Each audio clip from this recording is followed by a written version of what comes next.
이제 올해도 마무리할 때가 이제 멀지 않았습니다.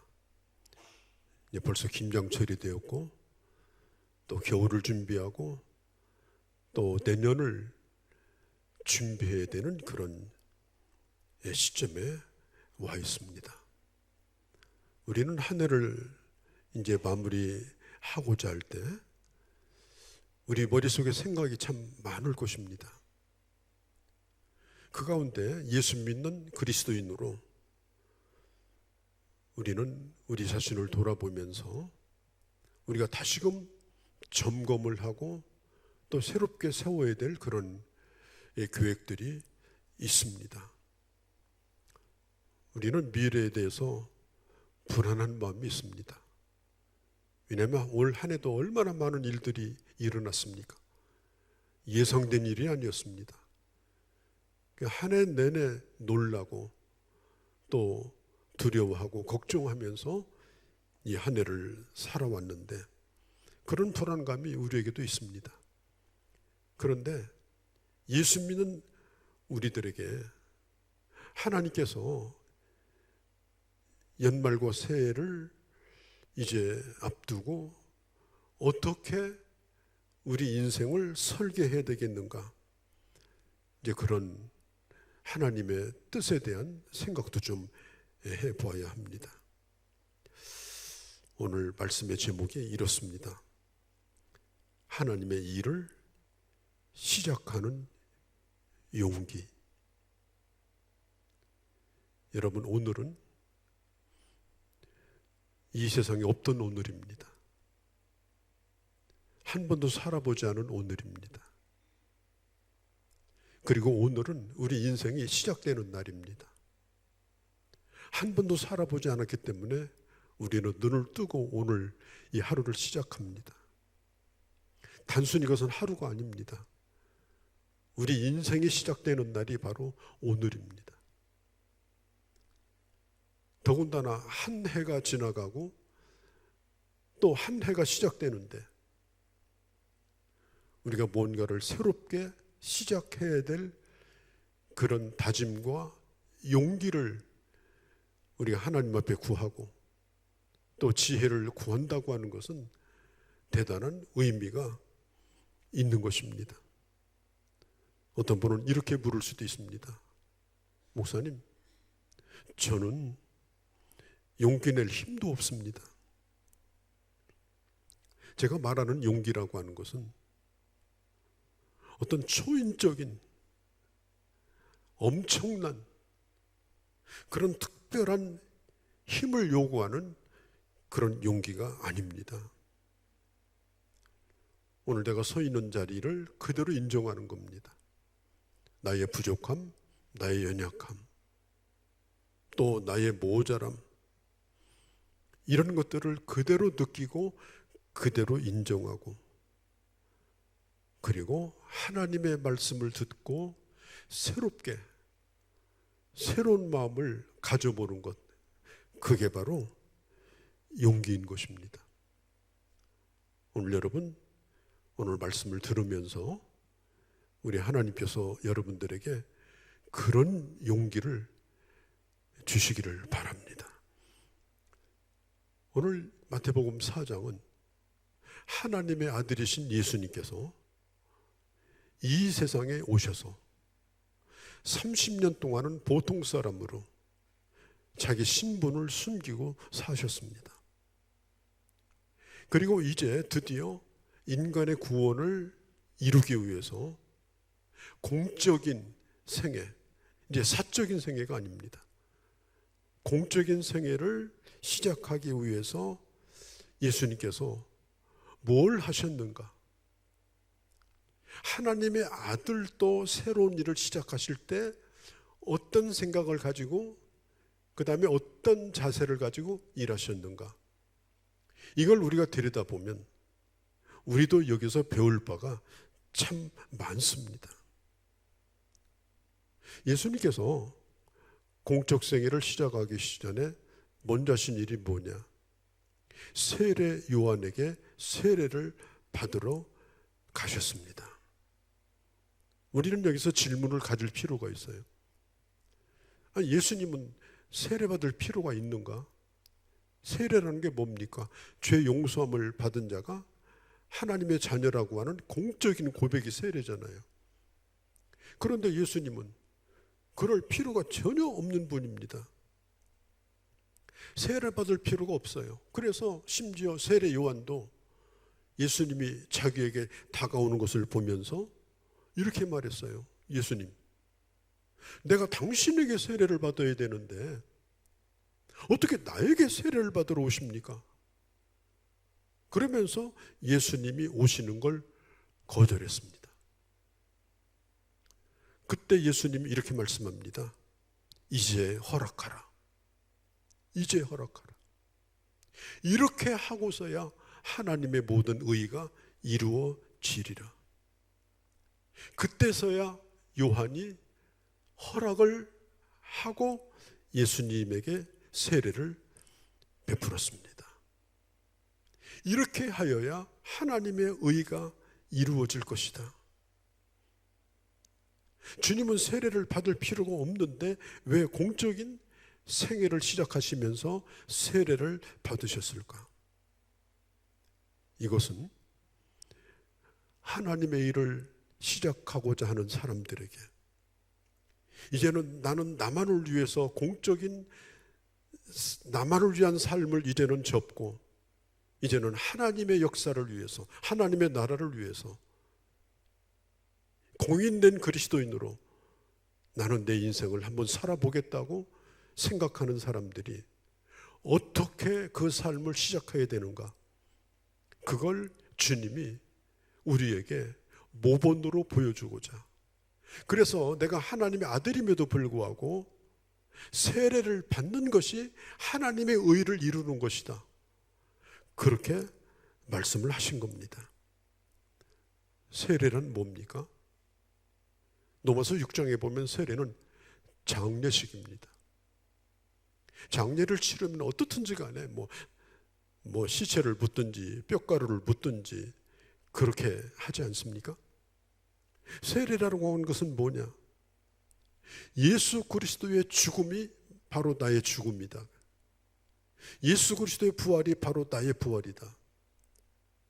이 사실을 믿는 사람에게, 그 입으로 그 고백을 하는 사람에게 하나님의 사람이 되었다고 하는 것을 공적으로 하나님의 교회가, 공동체가 공인하여 주는 예식이 바로 이게 세례인 것입니다. 그러니까 세례라고 하는 건 이건 대단히 중요한 겁니다. 마르틴 루터가 본래 로마교회 수도사였잖아요. 그가 종교개혁을 일으키면서 많은 공격을 받았습니다. 심지어 꿈속에서도 공격을 받았어요. 야, 너 같은 놈이 무슨 종교개혁을 한다고. 예? 그러면서 이런저런 그런 이 죄를 지적했습니다. 너는 자격이 없어. 그때마다 루터가 이렇게 말했답니다.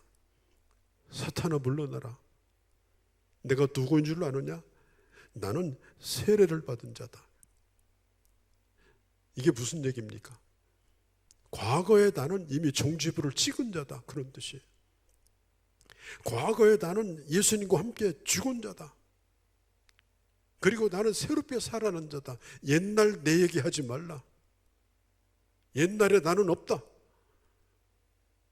마르틴 루터는 그렇게 외쳤답니다.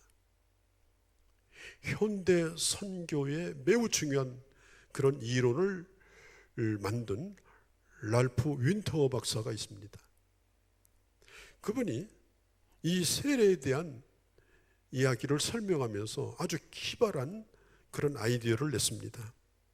앞으로는 세례를 줄 때 물을 뿌리거나 아니면 물속에 들어가거나 그렇게 하지 말고 앞에다가 관을 하나 갖다 놓고 세례를 받은 사람에게 관뚜껑을 열고 그리고 거기 들어가라고 하고 관뚜껑을 닫은 다음에 이렇게 선포하는 겁니다.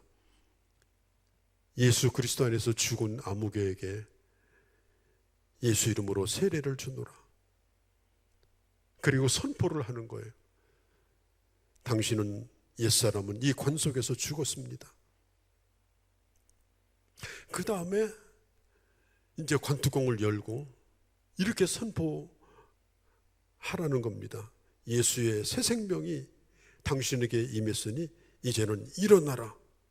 그리고 관뚜껑을 열고 나오게 하면 어떻겠느냐.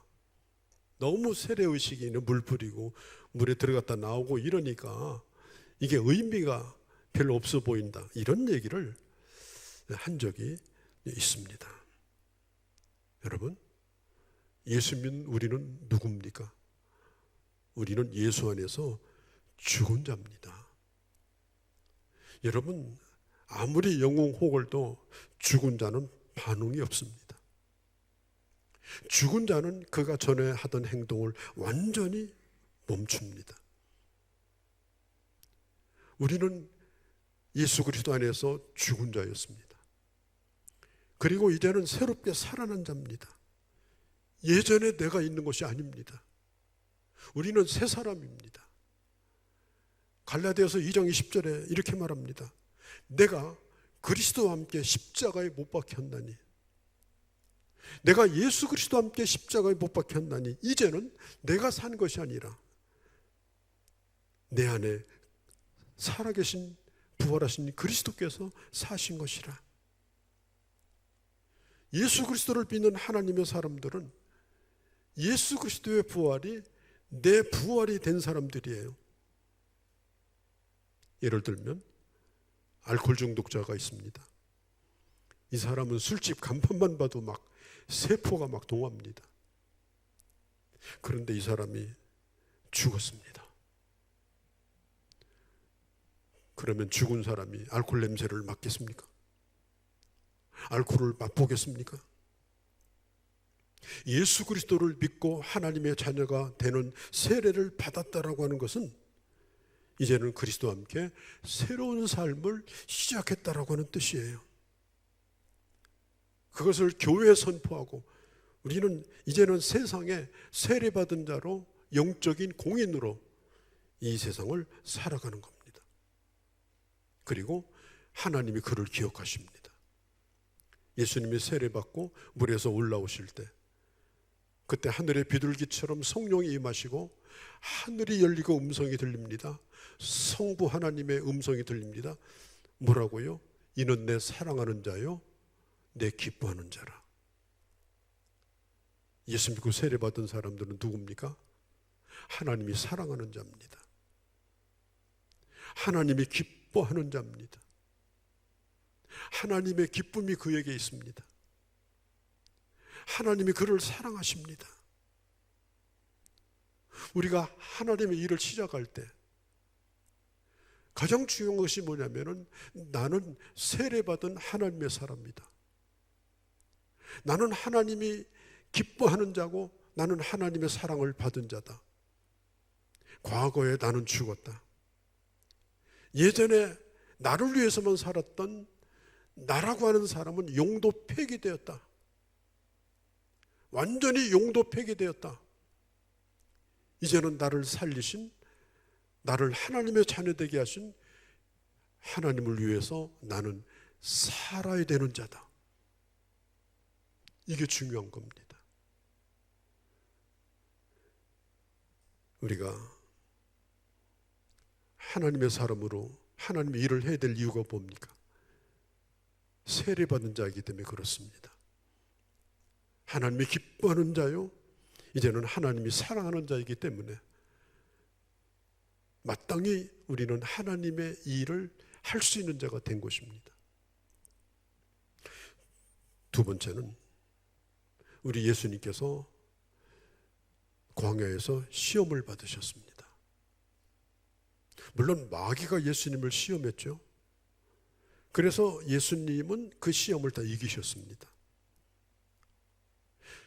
우리는 말씀을 읽을 때마다 예수님은 시험을 이기셨고 마지막에 천사가 수종을 들고 그 다음에 그때로부터 예수님께서 이제는 하나님의 말씀을 증거하면서 제자들을 모집하기 시작하십니다. 우리가 하나님의 일을 하려고 하면은 이 검증이 필요합니다. 검증. 디모데전서 3장 6절에 보면 일꾼을 뽑을 때 새로 입교한 자는 안 된다 그랬습니다. 입교한 자가 뭐냐? 아까 제가 얘기한 것처럼 세례를 받고 하나님의 자녀로 이제는 입교한 자. 그런데 아무런 경험이 없습니다. 아무런 경험이 없고 검증된 바도 없습니다. 다만 그가 예수 믿게 되었다는 사실밖에는 모릅니다. 그런 사람을 그날부터 불러다가 하나님의 일을 시킬 수는 없다는 것입니다. 예수님께서 광야에서 시험을 받으셨습니다. 우리가 하나님의 일을 하는 자로 살려고 하면은 이런 과정들이 필요합니다. 이런 연단이 필요합니다. 예수님께서는 이렇게 말씀했습니다. 예수님은 하나님의 아들이시면서도 시험이 필요 없는 자였지만 시험 당하는 자를 돕기 위하여 그분은 자기 스스로가 연약해졌다라고 말합니다. 우리가 신앙생활을 시작하면 곧 천국이요. 그 다음에 탄탄대로가 열릴 것 같지만 그렇지 않습니다. 성령께서는 우리를 광야로 끌고 갑니다. 어려움도 겪습니다. 힘든 일도 겪습니다. 많은 경험을 합니다.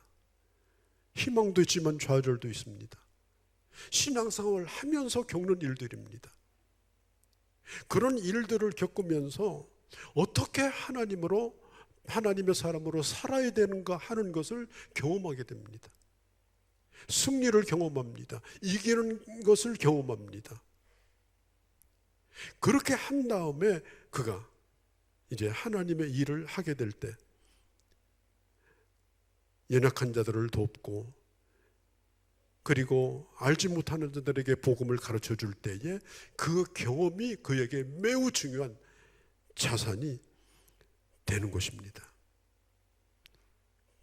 예수님도 마찬가지예요. 예수님은 하나님의 아들이고 시험에 필요 없습니다. 어떻게 하나님의 아들이 마귀의 시험을 받습니까? 아니 마귀가 어떻게 하나님의 아들을 시험합니까? 이건 말도 되지 않는 일입니다.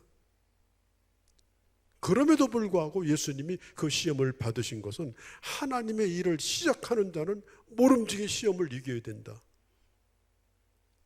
그 시험을 겪고 승리해야 된다. 또 시험을 겪는 가운데 이러한 것은 꼭 기억을 해야 된다.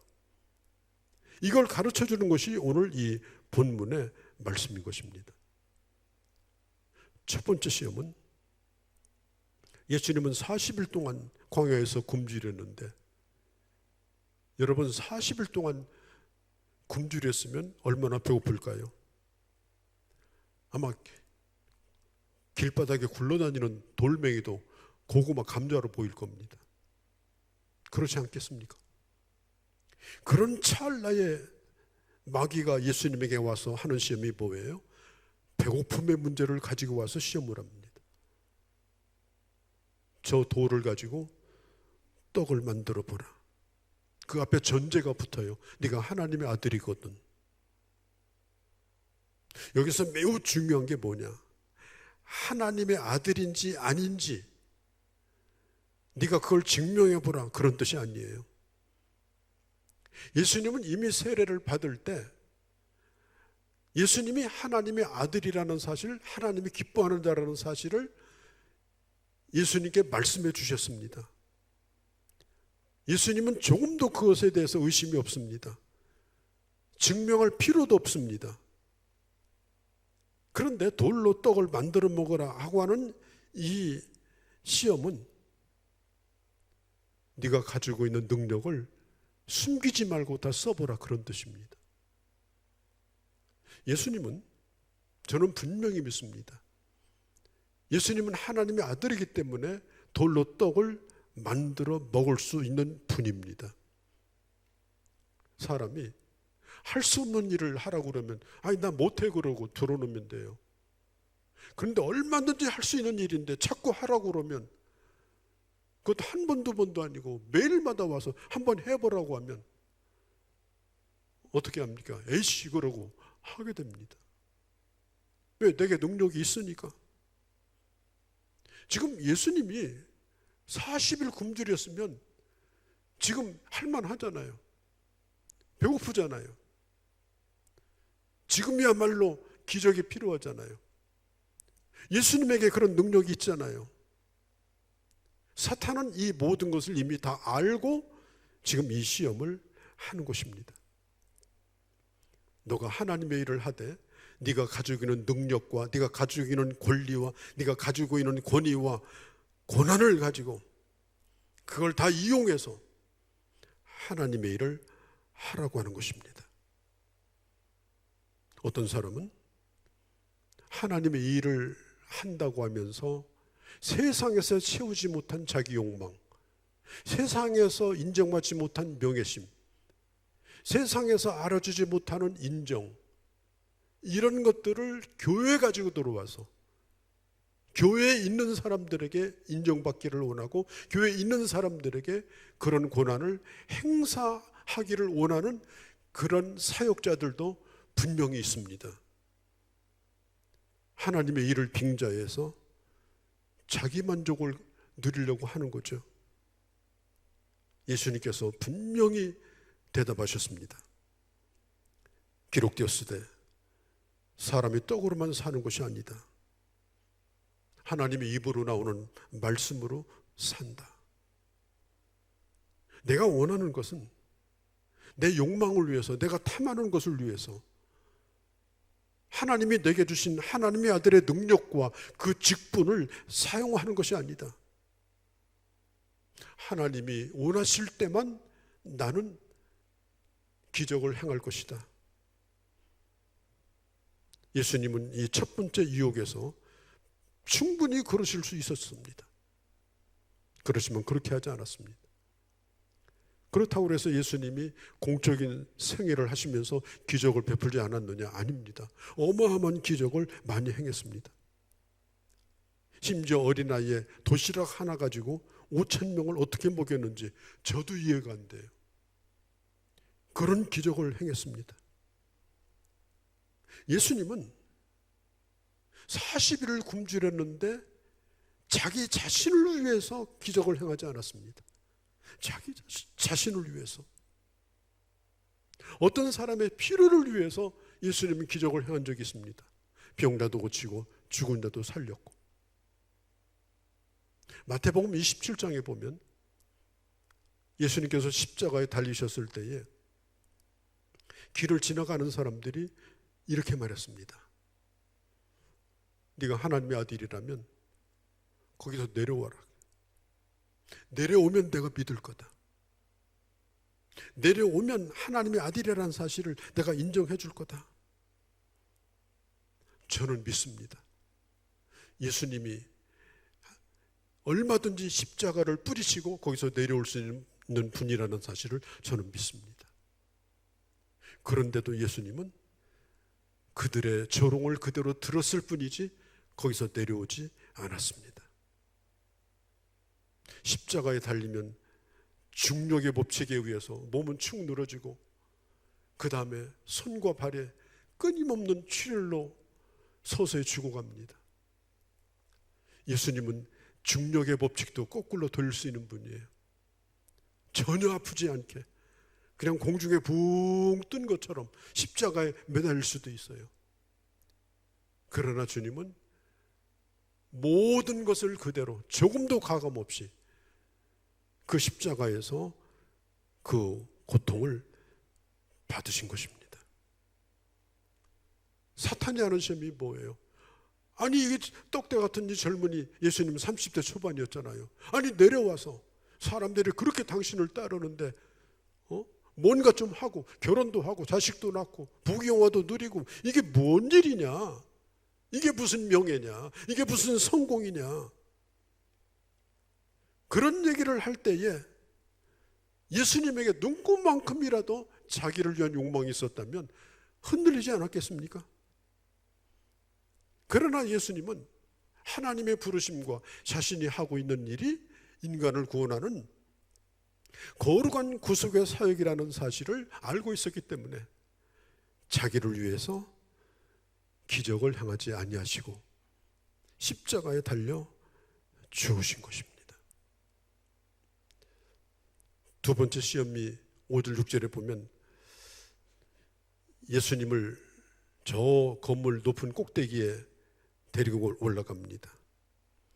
그리고 마귀는 이렇게 시험합니다. 뭐라? 시편에 보면 뛰어내리면 하나님이 받아줄 거라고 하지 않았느냐? 여기서 뛰어내린다는 말은 죽으려고 뛰어내리는 것이 아니라 어떤 사고가 나서 부득불 어떤 일이 터졌을 때에 주님이 천사를 통해서 하나님의 사람을 보호해 준다는 말입니다. 그런데 사탄은 그 말씀을 비틀어 가지고 얘기하는 거예요. 여기서 뛰어내리면 하나님의 천사가 당신을 받아줄 거 아니냐. 그러면 밑에서 보고 있는 사람들이 다 박수갈채를 칠 것이고 당신의 몸값은 그냥 천정부지로 뛸 것이고 이제 거기서 내려오는 순간 뛰어내려서 내려오는 순간 당신은 그야말로 이 땅의 왕이 될 수 있다. 당신이 원하는 걸 다 할 수가 있다. 그렇게 부추겼습니다. 이것도 또한 기적을 요구하는 것입니다. 일상적인 방법으로는 안 된다. 나사렛 예수가 당신 아버지가 복수 아니냐? 당신 나사렛 출신 아니냐? 무슨 수로 당신이 원하는 일을 이룰 수 있냐? 그건 어려운 일이다. 이런 일들을 행해야 뭔가 일이 되어지지 않느냐? 이건 조작하는 것도 아니고 당신은 할 수 있지 않느냐? 이렇게 얘기합니다. 여러분, 하나님의 일을 할 때 매우 중요한 것이 있습니다. 내가 어떤 대단한 일을 행해서 사람들이 나를 인정해주고 인정받아서 내가 하나님의 일을 잘 할 거라는 생각을 하시면 안 됩니다. 지극히 평범하고 또 평범한 사람들 중에 하나고 더 돋보이는 것도 없고 그런 가운데 있는 사람이지만 정상적인 일상적인 삶을 살면서 그 삶의 짐을 다 짊어지고 그러면서 하나님의 일을 하는 것을 하나님이 원하십니다. 나는 하나님의 일을 하니까 내가 이런 사람이야. 목에다 힘주고 그 다음에 나를 통해 이런 기적이 일어나 기적을 조작하고 그러면서 끊임없이 기적을 말하면서 사람들의 마음을 혹하게 만들어가지고 무슨 자기 종교적 야심을 이루려고 하는 이런 종교 지도자들도 분명히 이 세상에 존재합니다. 하나님의 일을 하는 사람들은 특별한 사람들이 아닙니다. 똑같은 시간과 공간의 제한을 받고 똑같은 연약감 가운데 노출되어 있고 일상적인 삶을 사는 사람들이 부름을 받아서 그 일을 하는 가운데 그 모든 짐을 짊어지고 그 일을 하는 거예요. 제가 신학교 다닐 때 기숙사에 있었던 저의 방에 저보다 나이 많이 드신 분이 있었어요. 이분은 이제 시골에서 교회 일을 하시던 분이었는데 전도사로 자기 얘기를 하더라고요. 주일날 아침이 됐는데 아기가 죽은 거예요. 주일날 아침이 됐는데 어떻게 합니까? 옛날에는 아이들 낳아서 많이 잃었잖아요. 그래가지고 그 아이를 벽장에 꽁꽁 싸가지고 얹혀놓고 주일날 예배드리고 저녁 예배드리고 그 다음에 집사님들 몇 분 남으라고 그래서 그 아이를 저 뒷동산에 소리 없이 묻었다고 그래요. 제가 젊을 때였지만 그 얘기를 듣고 많은 기억을 했습니다. 하나님의 일을 하는 사람은 보통 인간이 겪는 모든 일을 다 겪습니다. 경제적인 어려움, 육체적인 연약함의 어려움, 많은 어려움들을 다 겪으면서 그런 가운데서도 하나님의 일을 해 나가는 것이 바로 하나님의 사람이다. 내가 하나님의 일을 한다고 해서 하나님 탄탄대로를 열어주세요. 내게 초능력을 주셔서 이런 모든 것들은 다 지나가게 해주세요. 그래가지고 사람들 앞에 막 돋보이는 사람이 돼가지고 자기가 굉장히 대단한 것처럼 행세하면서 그런 목회자도 안 되고 그런 장로도 안 되고 그런 권사 집사도 안 되는 겁니다. 우리는 똑같은 인간의 연약함을 가지고 있으면서도 내 평범함 때문에 우리는 결코 낙심하지 않습니다. 내가 저 사람과 똑같은 사람인 게 부끄럽지 않습니다. 그런 가운데서도 하나님이 나를 불러서 나를 인정해 주셔서 나를 쓰고 있음에 감사하고 용기를 내서 더 참고 더 견디면서 하나님의 일을 하는 사람, 그게 바로 참된 일꾼이라는 겁니다. 예수님도 그러지 않았습니까? 그냥 펄쩍 뛰어내려서 뭔가 보여줘서 해야 이게 일이 되는 거지. 기어 올라갔다가 기어 내려오고 이러면 되겠냐? 공중낙하를 한번 해봐라. 그런 얘기 아니겠습니까? 일상적인 삶을 살면서 그 일상 속에서 하나님의 사람으로 든든히 서서 주님을 바라보면서 주님의 일을 하는 것, 결코 나를 과시하거나 증명하지 아니하고 사람들 속에서 하나님의 사람으로 살면서 하나님의 뜻을 이루시는 목사님, 장로님, 집사님, 권사님이 참된 일꾼이다라고 하는 것입니다. 예수님께서 사람들이 이렇게 말했습니다.